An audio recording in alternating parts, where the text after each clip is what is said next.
بسم الله السلام عليكم ورحمة الله وبركاته waxaan rabaa inaan ka hadlo labo arrimood midda koobaad waxa weeye warbaahinta qaranka Soomaaliyeed oo raadiyaha iyo special raadiyaha iyo TV-ga iyo website-kii ay leedahay warbaahinta qaranka Soomaaliyeed midda kale aan rabaa inaan ka hadlo waa arrinta maxaabiista Soomaaliyeed oo ku xiran Africa, Europe iyo Asia-ba haddaan ugu hormaro warbaahinta qaranka Soomaaliyeed walaalayaal warbaahinta qaranka Soomaaliyeed waxaan u mahadcelinayaa in dadkii ka soo shaqeeyay oo u dhabar adeegay mushaar la'aan ugu dhabar adeegay qalab la'aan xilliyo kala duwan oo aad duruuf adag ku shaqeynayay aad baan ugu mahadcelinayaa dadkaas oo dhalinyaro odayaal culus hore warbaahintii hore qaranka ka shaqeyn jiray ka mid ah dhalinyaro iyo qaybaha kala duwan oo bulshada ka tirsanayeen aad bay ugu mahadsan yihiin sida wanaagsan ee mataqaanaa usoo gaarsiiyeen warbaahinta heerka maanta ay joogto haddaan ka hadlo challenge-ga jira maanta walaal wax laga xumaado waxa ah in warbaahinta qaranka Soomaaliyeed maanta ay dad mucaarada adeegsanayaan oo dawladda dhibaateynaya oo shacabka Soomaaliyeed dhibaateynaya taas macnaha waxaan ka wadaa hadda dhageysto radio Muqdisho waxa dhex mara VOA ayaa dhex marta radio Muqdisho hadda waa wax qalad weeye in mataqaanaa VOA ay dhex marto masanad dawladii kuwan doodan ka horeysay waa waxay ogeyd weeye ama amisan warka hayn basay doonto ha noqotee laakiin waxa la rabay markii hadda wasiirada la doortay iyo madaxda iyo dawladuba iyo madaxweynuhuba iyo baarlamaanka iyo shacabka Soomaaliyeed inay arkaan oo dhahan listen no this is warbaahinta qaranka Soomaaliyeed weeye wax dhex mari kara ma jirto idaacad kale oo private leeyahay ma dhex mari karto waa wrong weeye waxyaala ganacsi lagu maxayisiin karay oo dad gaar u leeyihiin taas horta waa in completely sida ugu dhaqsaha badan lagu joojiyo weeye midda kale oo aan rabay xagga ganacsiga qofka si kale waxay siin karaa warbaahinta qaranka Soomaaliyeed qalab ugu deeqi karaa wuxuu ugu deeqi karaa video switchers ugu deeqi karaa wuxuu ugu deeqi karaa microphone ugu deeqi karaa hadday yihiin condenser microphone or dynamic microphone or wireless microphone whatever qalab nooc dahab ugu deeqi karaan warbaahinta saas ay ka xayisiin waa wadii la ganacsi hebel ba wuxuu ugu deeqay qalabkaas warbaahinta qaranka Soomaaliyeed taas ayada wax dhan taas xayisiina marka waxaan rabnaa in warbaahintii la soo cesho mataqaanaa sida lagu soo cesho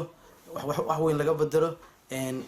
heer fiican la gaarsiiyo oo aysan noqon meesha hadda ay joogto laga qaado mararka qaarkood warbaahinta qaranka Soomaaliyeed for example dadka TV-ga kale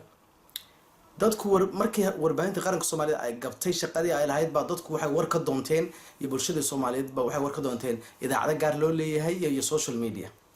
marka si taas looga baxo warbaahinta for example TV-ga qaranka Soomaaliyeed xarunta weyn Muqdisho ku taala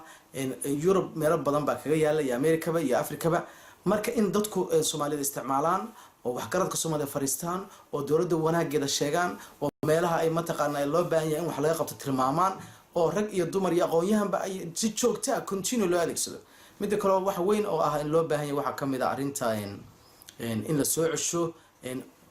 fanaaniinta qaranka Soomaaliyeed ninka fanaanka ama gabadha fanaanka meesha ay warka gaarsiin karto ma gaarsiin karaan mataqaanaa dad kale ma gaarsiin karaan for example dan tusaale u soo qaato one of middood tusaalaha maalintii la xusayay ciidamada qalabka sida waad ogeedeen madaxweynaha Soomaaliyeed iyo wufuudi kale iyo wasaaraha iyo madaxdii kale fadhiday madaxweynaha heesti sketcher dawladdeena madaxweynuhu waa adkeysan waaye fadhiga ka kacisa waad ogeedeen oo ra'iisul wasaaraha warfan ma ma socotaa ma loo galay waa la celin waayay madaxweynaha Soomaaliyeed gusaystaas qiirada lahayd iyo sida mataqaanaa iyo nuxurka ku jiray iyo wax ay ka hadlaysayba awgeed ba madaxweynuhu fadhin waaye oo adkeysan waaye fadhin waaye oo ku kaleeftay inuu fanaaniinta ka mid noqdo oo istaago heesta wax ka qaado oo taasna say kale kuma kano shacabka Soomaaliyeed oo dal iyo dibadba ka daawanayeen aad bay u fiirsadeen wax lagu farxaayay marka in fanaaniintiina la hawlgeliyo kooxihii qaranka fanaaniinta qaranka Soomaaliyeed oo different mataqaanaa wasaaradda lahaayeenba hadday ciidanka hayeen iyo hadday shaqaalaha hayeen dhalinyarada hadday hayeenba iyo golwadayaasha iyo asluubta in dib loo hawlgeliyo in warbaahinta qaranka Soomaaliyeed marka qaarkood waxa dhacda madaxweynaha qabanaya mataqaanaa ama ra'iisul wasaaraha waxay qabanayaan press conference ama wasiirada isla markiiba waxay qaadanaysaa in 6 hours 7 hours warkaas soo galo mataqaanaa radio Muqdisho ama Sona website-keeda waa wax laga xumaado weeye ama markiiba private ka dheereeyaan within 1 hour is reasonable wogna challenge jira and still shaqaaluhu mushaarkoodii u malin hadda inay sidii la rabay tahay laakiin wuxuu way heleen marka waxa muhiim ah in ma taqaanay challenge kasta oo jira in sidii lagu dhaqsaha badneed wax lagu qabto meeshaas mid kale oo aan rabo inaan ka hadlo maxaabiista Soomaaliyeed maxaabiista Soomaaliyeed ku xiran dibadda milyan baa ku xiran dawladdu waa inay arintaas ay ma taqaanay muhiimada saarto oo waxa weyn dhibaato weyn baa ka jirta halkaas dhalinyarada aad bay ugu raafsan yihiin suxun baa loo dhaqmaa kuwii dambiye weyn galay oo aan laga cafin karin dalkooda ku qaateen hadda way jirtaa waqtigan Puntland kuwa ku xiran yihiin waqooyi in qaar ku xiran yihiin marka taas ah muhiim in ayaguna ma taqaanaa wax laga qabto oo dhalinyaradan la keeno oo lagu soo cesho dalkoodii xabsikii dheer qaadana ku qaato wadanka gudihiisa dawladdu safaradeeda wax weyn bay qabteen wax muhiim ay qabteen hadda halkan uu ma hadli karayo waxaas wixii warbaahinta qaranku inay qabatay ummadda la rabay in gaarsiiso ummadda Soomaaliyeed ay ka sheekeeyaan way waxaad ogtihiin xafladihii madaxweynaha iyo wasaaraha lagu soo dhaweynayo tirada badna shacabku dawladdu waa taageersan yihiin laakiin dawladdu waa inay shacabkeeda adeegsato warbaahinteeda u furto qalabkeeda ka hadasho daily ma taqaanay halkaas laga wado dadka laga baraarujiyo baraarujinta weyn la sameeyo arintaas mar kale ku cilnay maxaabiistaasi waxaan ka codsanayaa ra'iisul wasaare Khayre iyo wasiiradiisu in hawshaas u howlgalaan maadaama shaqadii ma taqaanay dawladda ay tahay madaxweynuhuna asaga laftiisuna mas'uuliyad saaran way asna inuu hawshaasi si wax uga qaban karo uga qabto way baarlamaanka iyo shacabka Soomaaliyeedba si aan dhalinyaradan ku soo celin lahayn way dalkooda ugu soo celin lahayn mar kale waa nimaad celinayaa sida wanaagsan ma taqaanay dhageysateen aad u daawateen waan kaga mahadinayaa